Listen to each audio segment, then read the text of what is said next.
Les larmes de Jésus. Luc chapitre 19, versets 41-42.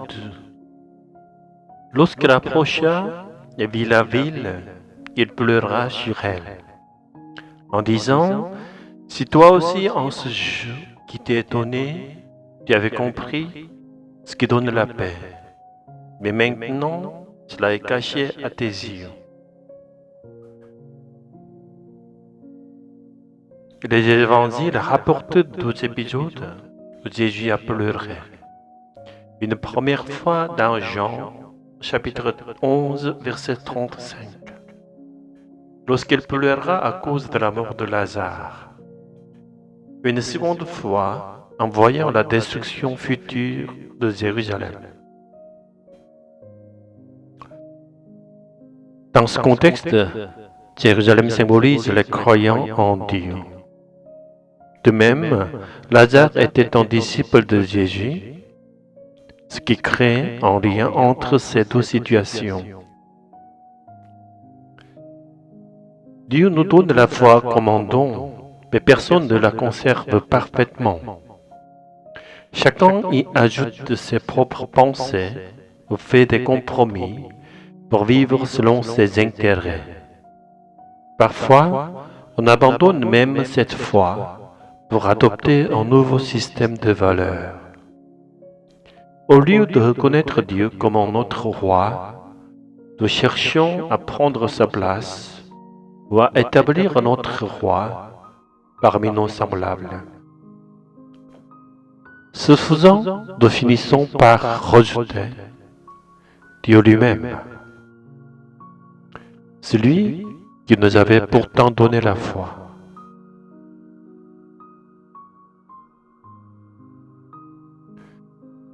Jésus est venu sur cette terre pour chercher et sauver ceux qui étaient perdus.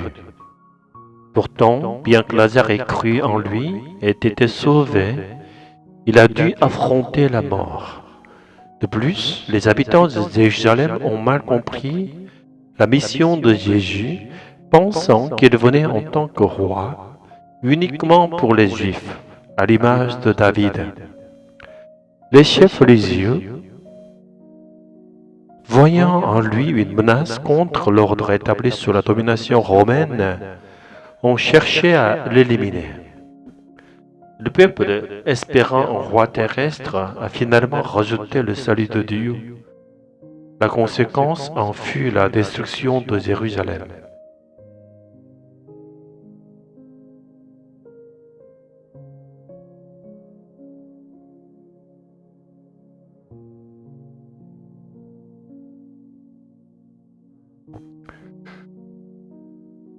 Pourquoi Jésus a-t-il pleuré devant la mort de Lazare, alors qu'il savait que tous les hommes sont destinés à mourir et qu'il allait ressusciter Lazare pour manifester la gloire de Dieu? Pourquoi a-t-il pleuré en voyant Jérusalem, alors qu'il allait le retrailler et le crucifier? Avait-il une raison de s'attrister pour une ville qui, au lieu de l'accueillir, allait causer sa propre ruine? Dans le cas de Lazare, Jésus n'a pas pleuré en apprenant sa mort, mais lorsqu'il est arrivé devant son tombeau pour le ressusciter. On interprète souvent ces larmes comme l'expression de son humanité face à la souffrance de la mort. Cependant, à ce moment-là, Jésus était sur le point de ramener Lazare à la vie. Ces larmes n'étaient donc pas dues à la tristesse de la perte, mais elles étaient versées pour ceux qui, dans leur ignorance, ne comprenaient pas qu'il est le Dieu qui donne la vie. Elles expriment sa douleur pour ceux qui ne pouvaient pas simplement recevoir le salut, faute de le reconnaître. De même, lorsque Jésus a pleuré sur Jérusalem, il ne l'a pas fait parce qu'il doutait de son propre pouvoir ou de son plan de salut, mais parce qu'il voyait une ville destinée à la destruction, incapable de reconnaître son propre sauveur. Il était venu pour sauver Jérusalem, mais elle rejetait le salut et allait vers sa propre ruine. Ainsi, ces 12 épisodes nous montrent que les larmes de Jésus ne sont pas une simple expression de tristesse humaine face à la souffrance ou à la mort, mais bien un signe de sa compassion divine envers ceux qui, par leur ignorance, se privent eux-mêmes du salut que Dieu leur offre.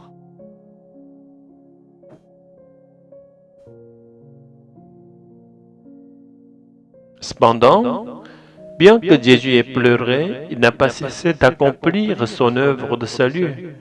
Malgré l'absence de foi et de compréhension parmi le peuple, il a ressuscité Lazare, manifestant ainsi la puissance de Dieu. C'est là que réside notre espérance.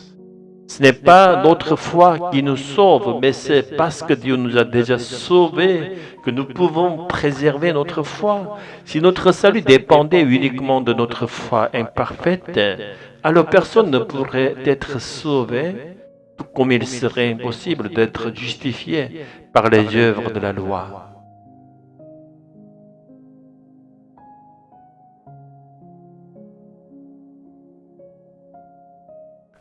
Toutefois, si après avoir reçu le salut, nous en oublions l'origine et rejetons Dieu, alors nous ne pourrons que pleurer amèrement de regret.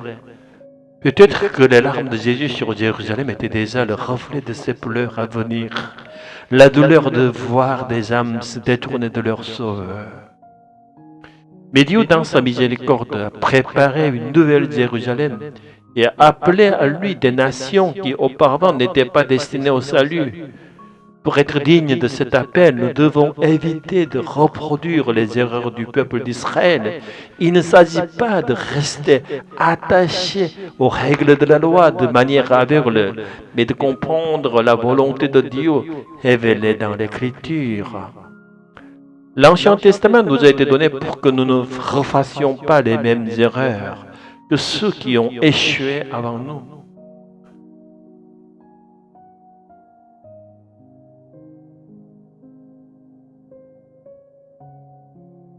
Si nous ignorons cette leçon et trébuchons de nouveau, alors nous causerons encore les larmes de Jésus et il se pourrait que nous n'ayons plus d'autres opportunités de revenir à lui. Mais nous avons une assurance. Le Saint-Esprit, envoyé par le sang de Jésus, nous garde et nous guide. Si nous nous appuyons sur lui avec foi, nous hériterons ensemble de la vie éternelle dans le royaume de Dieu. Et puisque cette foi est un don de Dieu, notre salut est certain. Alléluia. Amen.